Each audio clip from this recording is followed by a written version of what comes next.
प्रयास किया, लेकिन आप कभी भगवान की कथा सुनती नहीं, परित्याग कर देती है। परित्याग कथा का आप करती हैं, उसका फल हमें भोगना पड़ता है। जब आप मर जाती हैं तो आपके शरीर से हमें इतना स्नेह है कि हमें आपके शरीर से ये मुंड काट करके अपनी माला में पिरो लेना पड़ता है, धारण करना पड़ता है। भगवान ने शिव ने कहा, इसलिए हम तुम्हें भगवान की पावन कथा नहीं सुना सकते। बहुत आग्रह किया तो भगवान ने कहा ठीक है, हम सुनाते हैं। धीरे ये आज थी या था भय प्रसाद, हम सब गद गद हो गए, हम सब गद गद हो गए, यह सुनकर संवाद। और सो में तुम सन कहा, सन मुनीस मन राय, राम कथा मले हर मंगल शरण सुहाई, राम कथा कलिमल हरण बोले मंगल शरण सुहाई। भगवान मनुष्य कृपा की पावन कथा भोलेनाथ सुना रहे पार्वती माता को। बोली स्वयं भुव मनु और सतरूपा,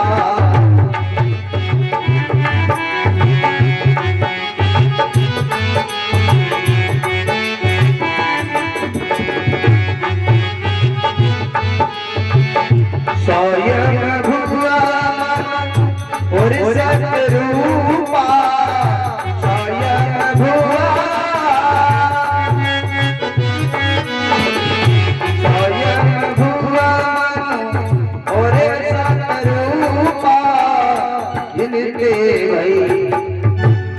जिनते भई नर सृष्टि अनुपमा,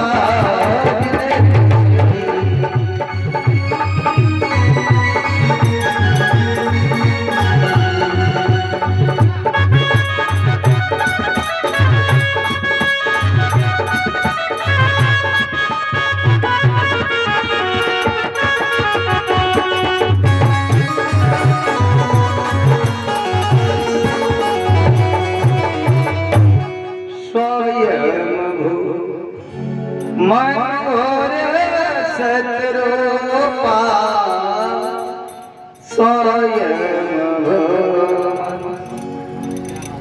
स्वयं मनु का जन्म हुआ, देवी सतरूपा का जन्म होता है, और इन्हीं से सृष्टि का वर्णन ब्रह्मा ने प्रारंभ कर दिया। इनके 3 कन्याओं ने जन्म लिया, देवहूति, प्रसूति और अवधूति, 2 पुत्र ने, प्रिवत और उत्पादन। 2 बालकों ने जन्म लिया, 2 बालक, 3 कन्याएं। महाराज बड़ी सुंदर अमरावती नगरी है, राज है, पाट है, प्रजा सुखी है, प्रजा को भी बड़ा सम्मान महाराज जी करते हैं। धीरे धीरे महाराज का समय व्यतीत हो रहा है। पति पत्नी दोनों पति पत्नी में बड़ा प्रेम है, स्नेह है, श्रद्धा है, बड़ा आदर करते हैं। लेकिन भगवान की बड़ी विशेष कृपा है।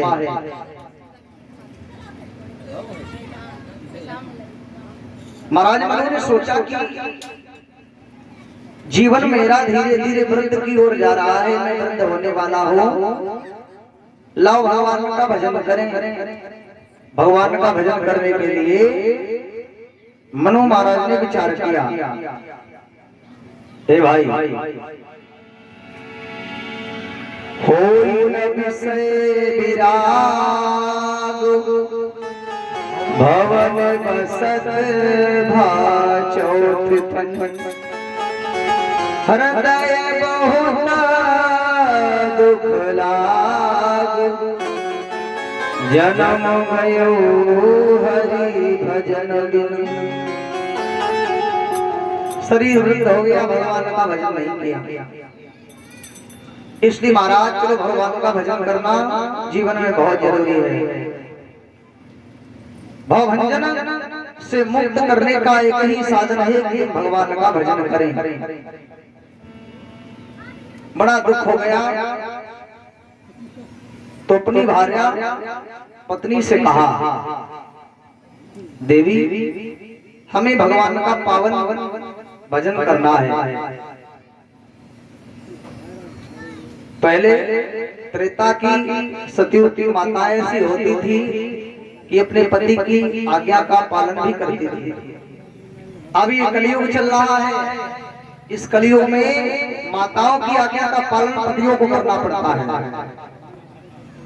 क्यों भैया? हाँ हाँ, हंसने वाली बात थोड़ी, इतना ये पढ़ी लिखी है, इनको ज्ञान की जरूरत ही नहीं, ज्ञान करेंगे क्या? क्यों भैया? हाँ हाँ हाँ, बड़ा सिस्टम समझे, सही क्या? तुम खा रहे हो, जान रहे हो कि हाँ, जो खा रहा है फल वही जान रहा है कि इसका स्वाद कैसा है। ये संसार जंगल है, जंगल। इस जंगल में जब ये जीव फंस जाता है, कभी कभी आपने देखा होगा, कभी कभी थोड़ा जंगल लगता है तो थोड़े जंगल में कभी डर नहीं लगता, आदमी को भय नहीं होता, पार कर जाता है। और ज्यादा जब जंगल पड़ता है तो बड़ा जीव भयभीत हो जाता है कि कैसे जिंदगी कटेगी। हाँ हाँ, इसलिए महाराज श्री रामचरितमानस कहती है, महारानी से कहा तो कहा ठीक है, भव भजन के लिए, पार करने के लिए भगवान का भजन हमारे जीवन में बहुत जरूरी है, जैसा आदेश करें आप। तो सबसे पहले महाराज ने अपने ज्येष्ठ बड़े पुत्र को बुलाया, त्रिवत को बुलाया और महाराज ने कहा, हे पुत्र, मैं आपके ऊपर भार सौंपना चाहता हूं। पुत्र ने कहा, देखिए महाराज, अभी तो इस राज्य के योग्य में हूं नहीं। तो महाराज ने कहा, जबरदस्ती राज कर दिया। क्या किया? बोली पर बस राज सुतहि रब दीन्हा,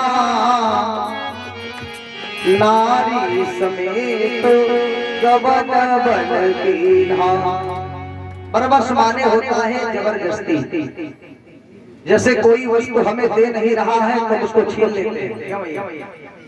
हाँ, कोई वस्तु अगर नहीं देता है तो जबरदस्ती छीन लेते हैं।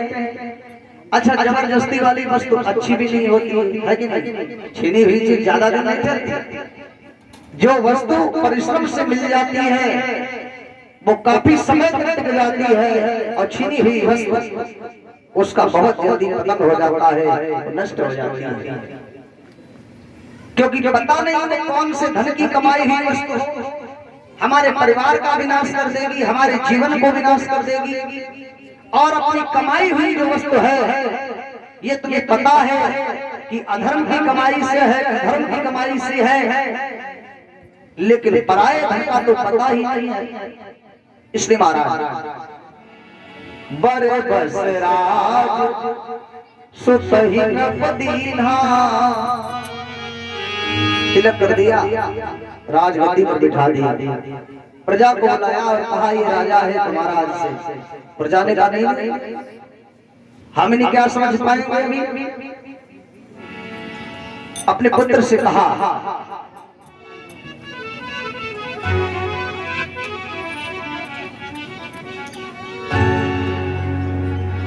जा सुराज प्रिय प्रजा दुखारी, सोलभ अवसर अधिकारी।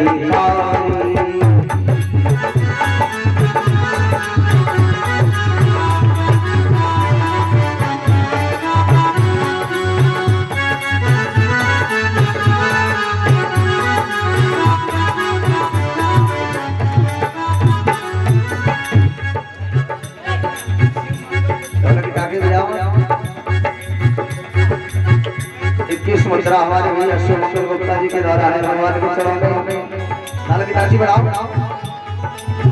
जा सूरज प्रिय प्रजा तुम्हारी सोच कोई अवसी नर नर अधिकारी।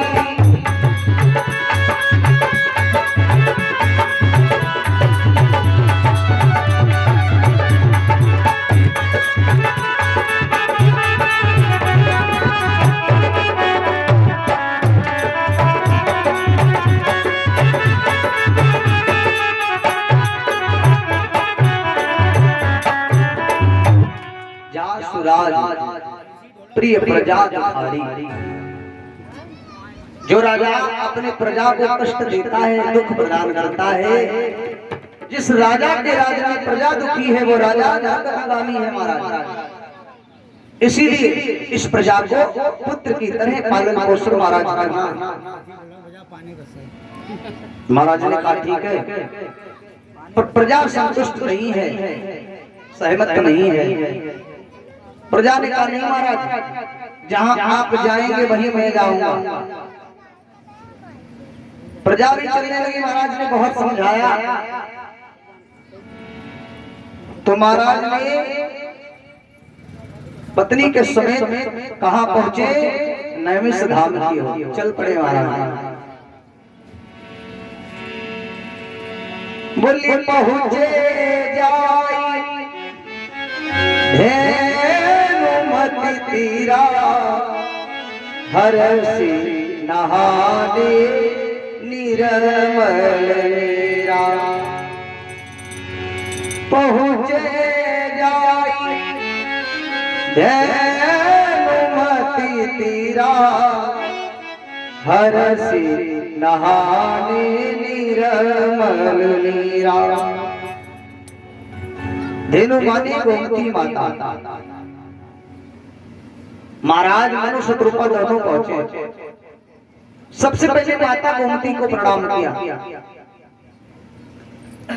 अब तो मैंने देखा कि गंगा स्नान के लिए जब जाते हैं लोग तो सबसे पहले अपने अंडरवियर गंगा जी में खूब रगड़ धुलते हुआ नहाने के बाद। क्या बात है शिष्टाचार के लोगों को। हाँ नहाए, अरे तुम्हें यही नहीं पता है कहीं नल मिल जाए उसमें कहीं बाहर धो लेना, कोई पुल्ली ले जाओ, पोल ले जाओ, उसमें रख लो। गंगा जल में नहाना तक वर्जित नहीं है। मानस कहती है केवल तीर्थ का जल परिक्रमण किया जाता है, छिड़काव किया जाता है। अभी बीच में एक लोगों को हमने देखा, ढाई घाट पर कोई आया, वो बाहर से मिट्टी लगा के शैम्पू नहा रहे हैं। वाह गंगा मैया तुमको इतना तार देंगी। गंगा मैया में गोमती माता में केवल जल का परिक्रमण किया जाता है, जल का छींटा लगाया जाता है। सबसे पहले महाराज ने माता गोमती को प्रणाम किया, हे माँ मैं तुम्हारा बालक हूँ, पुत्र हूँ, इसलिए मैं भगवान का भजन करने आया हूँ। पावन भगवान की कथा करूंगा, सुनूंगा और गाऊंगा। इसलिए माता ये शरीर पवित्र नहीं है, मन हमारा निर्मल नहीं है, मन चंचल है, बानर रूपी है, ये कभी बदल जाता है। इसलिए इसको निर्मल करने के लिए तुम्हारे जल की आवश्यकता है मां। तो आदेश लिया और स्नान करने के बाद सीधे ही दृष्टि डाल करके देखा, नैमिष में 88,000 संत ऋषि महात्मा बैठे हैं। संत महात्मा ऋषि लोग बैठे हुए हैं। नैमिष में गए, ये नैमिष श्रेष्ठ है, दूल्हा है, इसलिए महाराज उसी नैमिष में और पवित्र कितना है, तीर्थ भर नैमिष विख्याता, पुलियत पुलीति साधक सिद्धि दाता। अति पुनीत साधक सिद्धि दाता, ये सभी साधनाओं का संगम है। ऐसा कोई साधन नहीं है समाधान नहीं है, कोई तपस्या नहीं है जो इस स्थल पर न की जाए। ये तपोभूमि है। तपस्या करने के लिए बड़े बड़े दूर दूर के संत महात्मा ऋषि इसी नैमिष प्रांगण में आते हैं, धर्म का प्रचार प्रसार करने के लिए आते हैं। इसलिए महाराज ऋषियों ने कहा कैसे पदार्पण हुआ महाराज बताओ। सबसे पहले ऋषियों को मनु महाराज ने प्रणाम किया और आसन दे दिया, बैठो महाराज। थोड़ी देर तक भगवान की पावन कथा सुनी, फिर सोचा कथा तो सुन ली पर मैं आया भगवान का भजन करने के लिए। भजन एकांत में ही किया जाता है। तो महाराज ने सोचा चलो चलते हैं, उससे पहले सब देवताओं का दर्शन करें, संत महात्माओं की सेवा करें।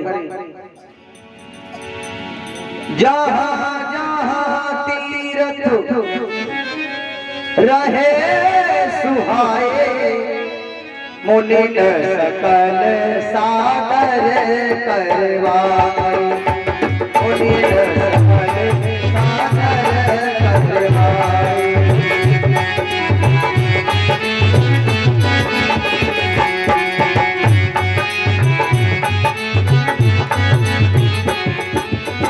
जहाँ जहाँ तीरथ रहे सुहाए,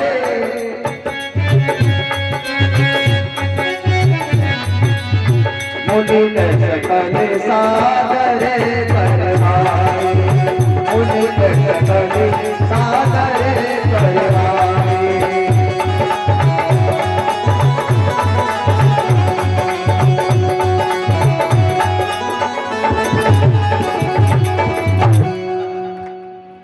कभी कभी इनका भी ध्यान भंग हो जाता है। हमारे ढोलक मास्टर, इनकी चाबी भी कहीं दूसरी जगह है। वो चाबी जब लगाई जाती है तब ताला इनका खुल जाता है। अब यहाँ देखो कोई चाबी है नहीं, यहाँ तो स्वतंत्र जिंदगी है। जहाँ जहाँ तीरथ रहे सुहाए, मुनि सकल सागर करवाए। भैया हाँ, नेत्रों से जितने भी तीर्थ हैं उन सबका दर्शन करने वाला। क्या बात है। और ये नेत्र दर्शन करने के लिए ही बने। क्यों? नहीं सकत तरस नहीं देखा, लोचन मोर पंख कर लेखा। लोचन मोर पंख कर लेखा। आप लोगों ने देखा होगा कि मोर की पंखुड़ी में एक गोल गोल सा उसमें निशान बना होता है, आंख सी बनी होती है। जिन्होंने अपने नेत्रों से भगवान का दर्शन नहीं किया, बड़े बड़े महापुरुष संतों का दर्शन नहीं किया, लोचन मोर पंख कर लेखा। उनके नेत्र उस मोर पंख के समान हैं, वो नेत्र नहीं है। जिन हरि कथा सुनी नहीं गाना, श्रवण रंग अहि माने सर श्रवण रंग अहि भवन समाना। जैसे सर्प की बामी को देखा है, तो सर्प की बामी बहुत छोटे मात्र में होती है, लेकिन आप अंदर जब प्रवेश करेंगे तो इधर से उधर उधर से उधर उसका आकार अंदर बहुत बड़ा होता है। ऐसे ही जिन हरि कथा सुनी नहीं गाना, श्रवण रंग अहि भवन समान। एकांत समुद्र है। चाहे इतनी भगवान की कथा पी जाओ और पीते ही चले जाते हैं। इसलिए महाराज जिनके श्रवण समुद्र समाना, कथा तुम्हारी सुभग सरिता।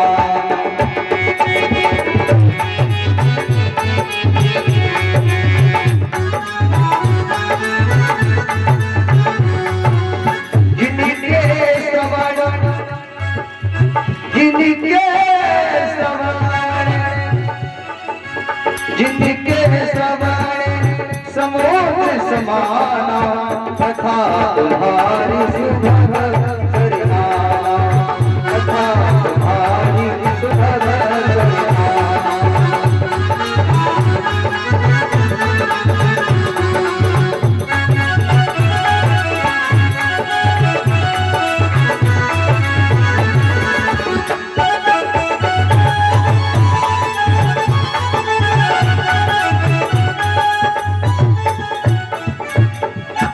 श्रवण माने कान। सबसे पहला ये हमारे जीवन में हरिद्वार का मतलब यही है, कान, यही हरि का द्वार है। वह हरिद्वार में क्या करेंगे आप? एक हमारे गांव में दीक्षित जी हैं, बहुत उनके पास पैसा है, तो उन्होंने कहा पंडित जी क्या करेंगे यहाँ ये करा के भगवान की कथा में दान करके, हम तो हरिद्वार में जाते हैं अपना वही दान कराते हैं। क्यों भैया? इसका मतलब दान का मतलब ये नहीं तुम वहां चले जाओ दान कराओ। दान का मतलब यही है कि नगर के नर नारी जितने हैं वो प्रसाद पाकर के जब उनकी आत्मा तृप्त हो जाए तो समझ लो हमारा दान निष्फल नहीं हुआ। और तीर्थ में पंडा लोग बैठे तो दान करके चले आओ, फिर देखो शाम को पौवा भी उड़ेगा, नमकीन भी उड़ेगी, गारंटी है कोई? ये तुम्हारा दान का पैसा दान में चला जाएगा, ये कोई गारंटी नहीं। इसीलिए जिनके श्रवण समुद्र समाना, ये हरि का द्वार है। पहली गली हरि का द्वार है। इसमें सुनेंगे, मनन करेंगे, निध्यासन करेंगे, तब कथा की फल की प्राप्ति होगी। इसलिए महाराज जहाँ जहाँ तीरथ रहे सुहाए मुनि सकल साधन करवाए। फिर क्या किया? कृष्ण शरीर, इस शरीर से सारे तीर्थ परिक्रमण करते हैं महाराज। चरणों से परिक्रमण, हाथों से दान, शरीर से सेवा, और बड़ी श्रद्धा है। कृष्ण शरीर मुनि पट्टी परिधाना और संत समाज नीति सुनहि पुराण। महाराज उसके बाद में स्वयं मनु शत्रुपा ने क्या किया? सबको दान दक्षिणा दिया और वन की ओर पधारे। वन में महाराज जी जब गए तो वन में पति पत्नी की श्रद्धा देखी। ऐसा नहीं जो पति करता है वो पत्नी ना करती हो, कोई मतभेद हो, नहीं। दोनों ने तपस्या को प्रारंभ कर दिया। एक पैर पर खड़े हैं दोनों, भगवान का स्मरण कर रहे हैं। दोनों की आत्मा अंतर गुफा में चली गई। अच्छा, हमारी आत्मा अंतर गुफा में कब जाती कब है? जब हमारे दोनों नेत्र बंद हो जाते हैं तो हमारा ये शरीर एक गुफा में बैठा है। जब तक ये दृश्य खुला रहता है तब तक संसार में माया से हम बंधे हैं, और जब दोनों नेत्र को बंद कर लेते हैं तो माया नष्ट हो जाती है। तब हम अंतर गुफा में बैठे हैं, भगवान की कथा सुन रहे हैं। इसलिए दोनों ने जब नेत्र बंद कर लिए तो अंतर गुफा में आत्मा चली जाती है। वो अंतर गुफा ऐसी है कि परमात्मा से मिलन कराती है। प्रारंभ कर दिया 12 अक्षरों का मंत्र, ओम नमो भगवते वासुदेवाय। जाप कर रहे हैं, मनन करते हैं। साधना के बल पर हम संसार का कोई भी कार्य करते हैं तो परमात्मा के अलावा और कोई जान नहीं पाता है। हाँ, साधना के बल पर जैसे माला स्मरण करते हैं तो हम जानते हैं, और जिसका मैं स्मरण कर रहा हूँ केवल वो जान पाता है। जैसे लोग झोरी में डाले माला तो आदमी कहते हैं पंडित जी तुम का पूरा रात दिन वैसे वैसे पूरी हलाओ करो, तुमका क्या मालूम है? का पंडित हलाई रहे, बुरी हलाई रहे, जाप कर रहे हैं। हाँ, माला से जो जाप किया जाता है उसको साधना बोला जाता है। ये साधना मंत्र है। साधना के बल पर भगवान की प्राप्ति की जाती है। इसलिए महाराज ने भगवान को प्राप्त करने के लिए साधन की व्यवस्था की। महाराज मनु ने 7 वर्ष तक तपस्या की। 7 वर्ष में भगवान एक बार भी नहीं आए, और 7 वर्ष में भगवान एक बार भी नहीं आए। अच्छा, भगवान आए क्यों? जरूरत तुम्हारी है, तुम भगवान को बुलाओ। हाँ, इसे अपनी जरूरत होती क्यों? देखो भैया, हाँ तो 20 बार आदमी जाता है, अरे भैया चलो, काम बहुत बिगड़ रहा है। तो वो कहा, अरे चलो तुम पढ़े लेना न देना, खाली खाली खोपड़ी चाटे, और तुम फिर थोड़ी देर बाद चलो बड़ा काम बिगड़ रहा है कि नहीं? तो बार बार व्यक्ति जाता है। ऐसे ही 6000 7000 वर्ष व्यतीत हो गया, भगवान नहीं पधारे। धीरे धीरे 10,000 वर्ष हो गया तपस्या करते करते। 10,000 वर्ष व्यतीत हो गया, भगवान नहीं आए। यही विधि बीते बरस खट सहस बारी आहार, बोले संवद सत्र सहस्त्र पुनी, रहे समीर आधार। 10,000 वर्ष व्यतीत हो गया, भगवान नहीं आए। अच्छा, भगवान नहीं आए तो शरीर हड्डियों का ढांचा बनने लगा। भोजन का त्याग, फल का त्याग, जल का त्याग, संसार का त्याग, माया का त्याग, अब शरीर हड्डियों का ढांचा बनने लगा। चारों ओर मिट्टी का ढेरा उगाया, घास फूस उपवन जैसा लगने लगा। हजारों वर्ष हो गए तपस्या करते करते। एक बार ब्रह्मा शिव विष्णु भगवान आए। का मांगो, क्या चाहिए मांग लो। लेकिन जिसको दृष्टि में आना है वो तो ब्रह्म आ नहीं रहा। मनु ने सोचा ये लोग आए हैं, इन लोगों से तो लेना देना नहीं कुछ, तो फायदा क्या है? अपनी समाधि भी भंग हो जाएगी। तो महाराज मनु ने सोचा कि जिस ब्रह्म को मैं चाहता हूं वो ब्रह्म तो आया नहीं है, इसलिए दोनों ने तपस्या को बढ़ा दिया। भगवान विष्णु, ब्रह्मा और शिव तीनों लौट गए, वापस हो गए। अब धीरे धीरे वायु का पान प्रारंभ कर दिया। वायु, हवा, जल को भी त्याग दिया। अब वायु हवा चलती है, हवा का पान कर लेते महाराज जी, हवा का पान कर लेते हैं। देवताओं ने सोचा ये कौन सी तपस्या हो रही है? इंद्र ने सोचा ऐसा तो नहीं है इंद्रासन पाने के लिए तपस्या चल रही हो। तो इंद्र बड़े घबराए, सब देवता बड़े घबराए, त्राही त्राही देवता करने लगे। ब्रह्मा की सभा में सब देवगण गए। ब्रह्मा ने कहा चिंता मत करो, 21,000 वर्ष व्यतीत हो गया भगवान की तपस्या करते करते। अच्छा, 21,000 वर्ष व्यतीत हो गया, भगवान नहीं आए। कानों में भगवान की आवाज गई तो भगवान ने सोचा शरीर कैसा हो गया? मृत जियावन गिरा सुहाई। शरीर केवल भगवान के दर्शन के लिए अखियां तरस रही हैं।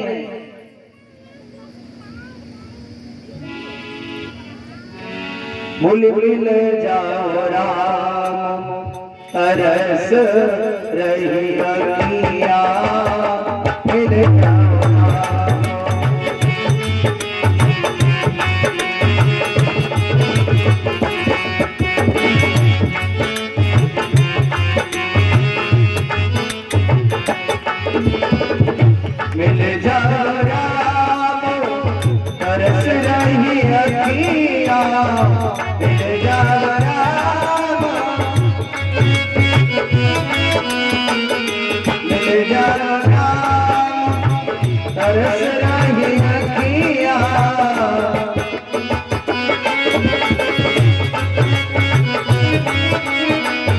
मिले जवरा तरस रही अखियाँ मिले जवरा तरस रही अखियाँ मिले जवरा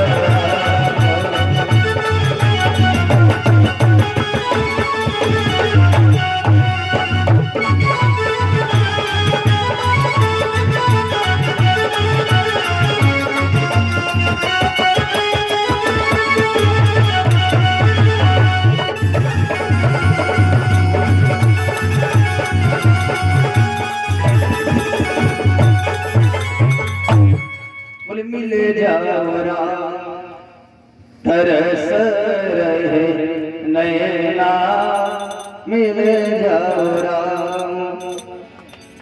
भगवान की कानों में क्षीर सागर में आवाज गई तो भगवान बड़े दुखी हो गए, व्याकुल हो गए। भगवान हमें पाने के लिए इतना बड़ा त्याग तो भगवान से देखा नहीं गया भक्त का ये त्याग।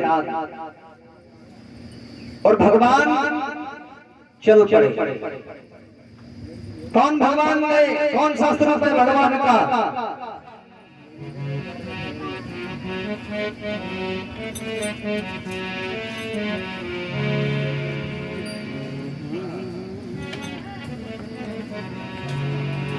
बिन पग चलही सुनहि बिन धारा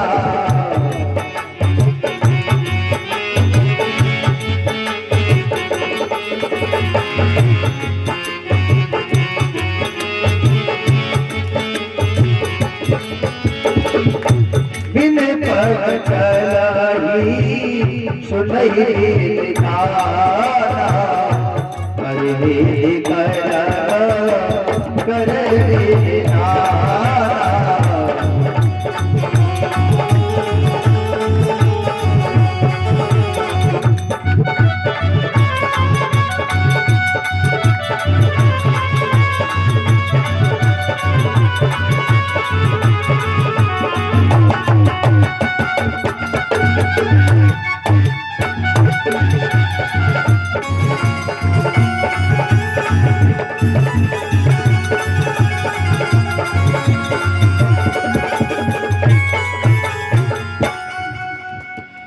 कौन ब्रह्म गया?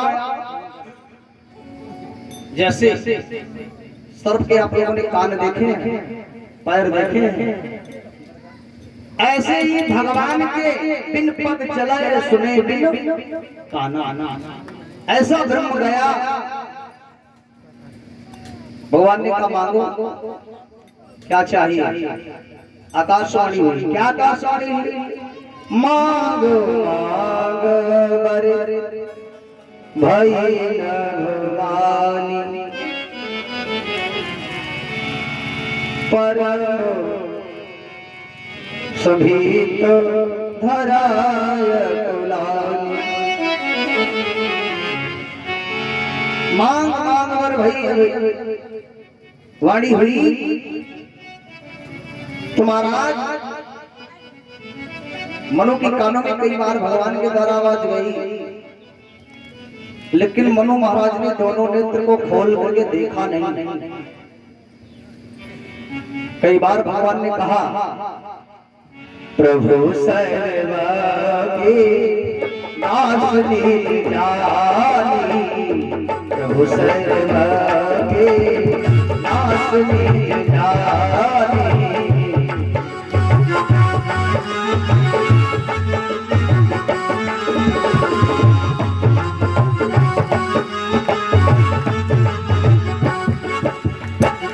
प्रभु सर्वा के नाश लीन जानी प्रभु सर्वा के नाश लीन जानी। प्रतियनता बस जानी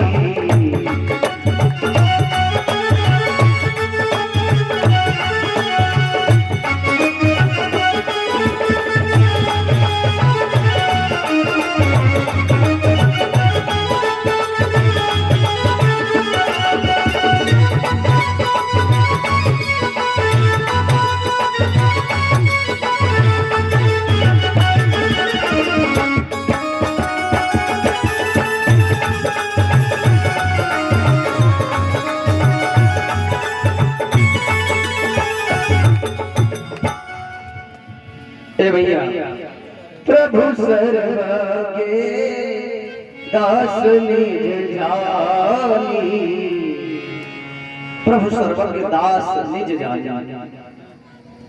कई बार भगवान ने अपने दास की दशा को देख करके भगवान बड़े दुखी हो गए। जैसे भगवान ने दृष्टि डाल करके देखा तो नेत्र सजल हो गए भगवान के, और बड़ा कष्ट भगवान को हो गया। इसके अग्रिम चर्चा रात्रि में आप लोग सुनेंगे। समय हो रहा है कि नहीं? समय